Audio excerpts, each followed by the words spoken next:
국민의힘이 오는 25일로 예정된 한동훈 대표와 이재명 더불어민주당 대표 간 회담 의제로 정쟁 중단, 민생 회복, 정치 개혁 등 세 가지를 제시했다는 방침을 공개적으로 밝혔습니다. 여기에 대해 회담 내용도 처음부터 끝까지 공개하자고 제안하기로 했는데요. 자, 그러자 민주당이 발끈하고 나섰습니다. 실무진이 본격적으로 논의에 착수하기도 전에 국민의힘에서 먼저 발표를 했다는 이유를 들었고, 전체 회담을 생중계하자는 것은 예의에 어긋난다라면서 불쾌감을 드러냈는데요. 그런데 속사정은 좀 다른 것 같습니다. 국민의힘이 상식적인 제안에 민주당이 발끈하고 나선 이유, 잠시 후 보도합니다.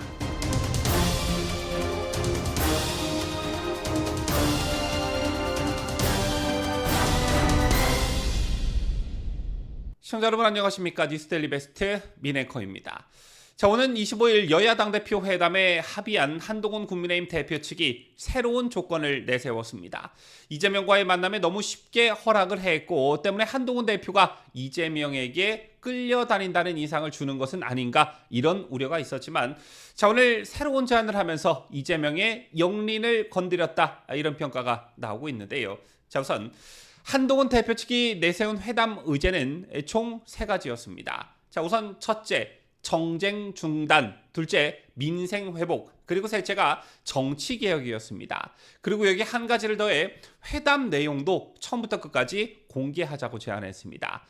좀 더 자세히 들여다보면 오늘 박정아 국민의힘 당대표 비서실장은 회담 의제로 내세운 정쟁 중단과 관련해 현재 릴레이 탄핵 소추, 무의미한 청문회 등이 많은 상황에서 정쟁 정치를 중단하자는 제안을 한다라고 했고요. 둘째는 금투세 폐지, 이자 경감 정책, 저소득층, 자영업자, 소상공인 지원 방안 등 민생 회복을 위한 의제를 제안한다라고 했습니다. 또한 회담 의제로 제시한 정치 개혁과 관련해서는 국회의원들이 가진 특권을 내려놓는 정치 개혁과 관련한 협의체를 상설화해 논의를 시작해보자라고 했습니다. 그리고 마지막 회담 내용, 이러한 회담 내용을 처음부터 끝까지 공개하자는 제안도 했는데요. 그러자 민주당이 발끈하면서 불쾌감을 드러냈습니다.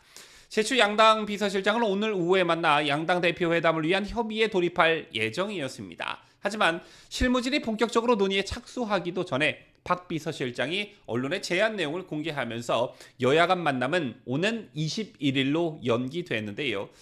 이와 관련해 이해식 민주당 당대표 비서실장은 실무회의 때 회담 형식과 내용, 그리고 주제 등을 충분히 논의한 후 협치를 걸쳐 발표해야 하는데, 그렇지 않고 언론에 미리 툭 던지면서 전체 회담을 생중계하자고 하는 것은 예의에 어긋난다라고 했습니다.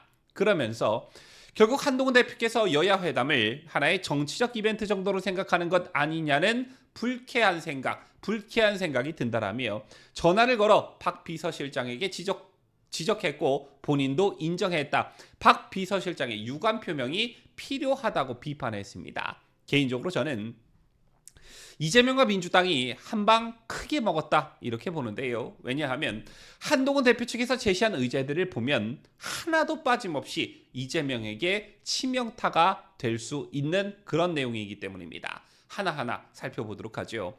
자, 우선 첫째, 정쟁 중단인데요. 아시다시피 현재 민주당은 22대 국회가 시작되자마자 그야말로 폭주의 폭주를 거듭하고 있습니다. 그동안의 관례를 깨고 주요 상임위를 독차지하더니 입법 폭주는 물론 탄핵과 청문회를 계속해서 남발하고 있습니다. 청문회에 일하기 바쁜 국무위원이나 공직자들을 불러놓고 윽박지르기 일쑤이고 이재명 1급 체제에 방해가 되는 사람들을 모조리 탄핵하겠다면서 겁박하는 행태가 계속해서 반복되고 있습니다. 또 국정 운영의 최고 책임자인 대통령을 불통 이미지로 몰아붙이기 위해 이미 거부권이 행사된 법안에 대해서도 마치 오기를 부리듯 재발의를 거듭하고 있지요. 자, 아시다시피 이런 민주당의 폭주는 정작 국민과 민생을 위한 것이라기보다는 이재명의 사법 리스크가 다가오면 다가올수록 더욱 거세진다는 측면에서 그야말로 정쟁이라고 볼 수 있겠는데, 자, 이걸 그만 멈추자는 제안을 한 것입니다. 그리고 두 번째, 자, 민생 회복을 의제로 제시했는데 이건 당연한 의제라고 볼 수 있겠지요. 하지만 이재명이 주장하는 전국민 25만 원 지원금과 관련해서는 한동훈 대표 특유의 논리력으로 이재명의 저질 논리를 압도한다면 이건 역시 국민적 지지를 받을 수 있을 거라 생각합니다. 그리고 세 번째, 정치개혁, 이게 정말 이재명의 영린이라고 할 수 있겠는데요. 자, 오늘 박정화 비서실장 이런 얘기를 했습니다. 국회의원들이 가진 특권을 내려놓는 정치개혁과 관련한 협의체를 상설화해서 논의를 시작해보자, 이런 말을 했는데요. 국회의원이 가진 특권에 대한 국민적 불만이 최고조에 달한 상황에서 국회의원의 특권하면 가장 먼저 떠오르는 게 여러분들 뭡니까? 바로 불체포 특권이죠. 자, 이 불체포 특권은 이재명과 상당한 관련성이 있는데 아시다시피 이재명은 자신이 한 약속을 한 번도 아닌 두 번이나 어긴 전력이 있습니다. 자, 우선 이재명은 지난 대선 때 불체포 특권 포기를 공약한 바 있습니다. 하지만 대장동 비리 혐의 등으로 검찰이 구속영장을 치자 스스로 불체포 특권 뒤에 숨은 게 바로 이재명이었고요. 또 뇌물과 돈봉투 비리로 수사받던 노웅래, 윤관석, 이성만 의원 체포동의안도 줄줄이 부결시킨 게 바로 민주당이었습니다. 그랬던 이재명이 올해 3월 국회 교섭단체 대표연설에서 불체포 권리를 포기하겠다는 선언을 또다시 들고 나와 이를 보는 국민들을 정말 어처구니 없게 만들었었지요.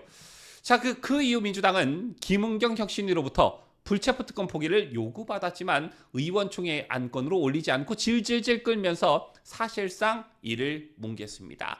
자, 앞으로 구속영장이 줄줄이 날아올 텐데 어떻게 특권을 포기할 수 있겠느냐는 그런 속마음 때문이었겠죠. 반면 국민의힘의 경우 앞서 말씀드린 불체포 특권 포기를 비롯해 여러 가지 논의가 활발한 상황입니다. 실제 최근 김기현 국민의힘 의원은 불체포 특권 포기, 무노동, 무임금 등의 내용을 담은 공직선거법 그리고 국회법 개정안을 대표 발의한 바 있습니다. 이 개정안은 체포동의를 받은 의원이 불체포 특권을 포기한다는 서약을 서면으로 의장에게 제출할 경우에 체포동의안이 가결된다는 조항을 신설했고요. 또 의원이 국회의장의 허가나 결석 신고서 제출 없이 결석하면 특별활동비는 물론 각종 수당과 입법활동비, 국회 규칙으로 정하는 월정액 지원경비까지 감액하도록 했습니다. 여기에 더해 의원 구속 시 수당 등을 지급하지 않고 이미 지급된 수당도 환수하도록 하는 조항도 함께 넣었습니다.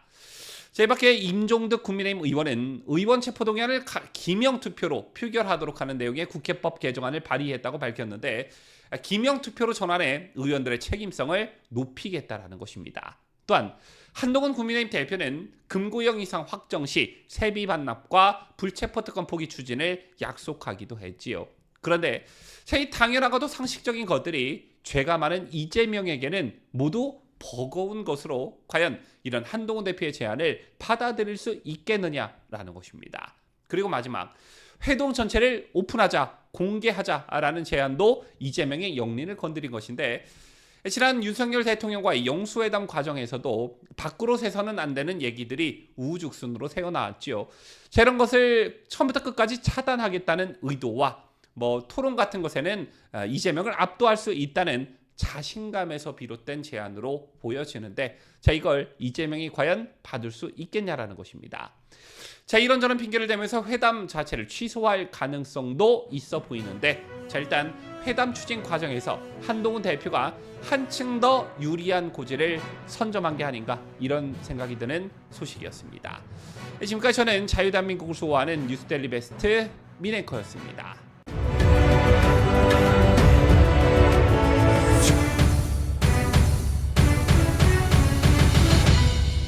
함께해요. 뉴스데일리 베스트.